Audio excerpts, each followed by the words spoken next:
पंचकर्म के बारे में बहुत सारे भ्रम हैं, उनमें से कुछ को तोड़ने का प्रयास करूंगा, इसलिए वीडियो पूरा देखिएगा।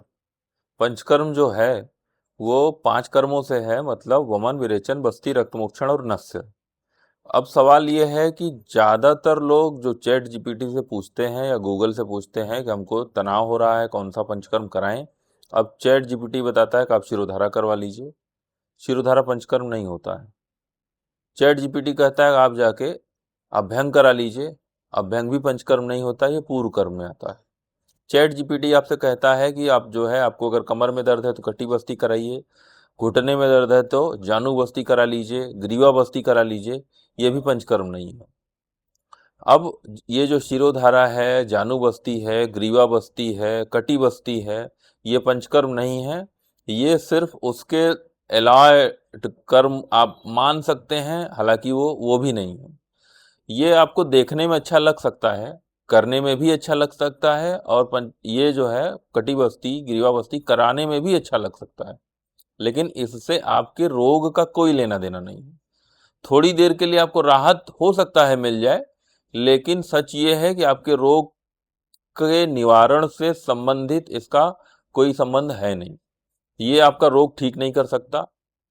कहीं कहीं किसी किसी केस में अगर आमच कंडीशन है और आपने कटी बस्ती वगैरह करा ली, तो ये आपकी जड़ता, मतलब आपके जकड़न, स्टिफनेस को और बढ़ा भी सकता है।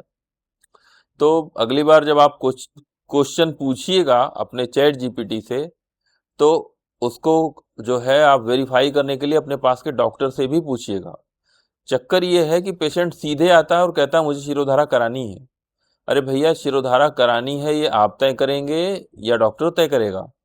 समस्या ये है कि आप जो है आयुर्वेद को एक जो है कस्टमाइज्ड साइंस था, आप अपने हिसाब से कस्टमाइज नहीं कर सकते हैं। वो आपके लिए आपका डॉक्टर ही कस्टमाइज करेगा। आप कोई दुकान या कोई रेस्टोरेंट नहीं खोल के बैठा हुआ है कि आप सीधे आएंगे और कहेंगे कि हमको शिरोधारा करानी है, हमको कटी बस्ती करानी है, हमको दर्द हो रहा है। ये एक चिकित्सा है और बहुत साइंटिफिक है। इसलिए अपने हिसाब से अपने कर्मों को या पंचकर्म को मत चुनिए। बहुत सारे पंचकर्म सेंटर खुले हुए हैं, पंचकर्म के नाम पे वो करते कुछ नहीं है। कहीं अवगाह कराएंगे, मतलब गर्म पानी के टब में थोड़ी देर लिटाएंगे, थोड़ी देर ठंडे पानी के टब में लिटाएंगे, अगले दिन जो है मसाज हो जाएगी, अगले दिन शिरोधारा हो जाएगी, अगले दिन फिर से मसाज हो जाएगी, नस्य हो जाएगा। नस्य को छोड़ के कुछ भी पंचकर्म में नहीं आता।